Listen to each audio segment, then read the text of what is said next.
Assalamualaikum, bersama saya Mat Syah Property. Okey korang, saya tertarik dengan soalan dekat atas ni. Korang boleh baca. Dia tanya saya, "Salam Mat Syah, boleh tak kalau saya nak masuk loan rumah after saya beli kereta?" What? Kalau awak tanya saya, why not? Tak boleh. Tapi masa tu korang jangan tanya saya kenapa kelayakan korang jadi rendah asbab daripada komitmen korang beli kereta. Oh, okay. So, kalau korang pergi ke Vigo Information Center, saya akan terangkan korang macam mana beli rumah dapat sekali kereta. Okay? Silap-silap korang tak perlu pun loan untuk kereta tu dan korang boleh beli cash sendiri.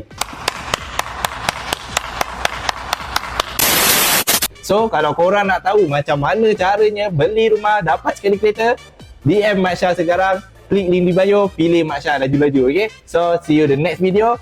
Bye-bye. Nak info hartanah, klik link di bio.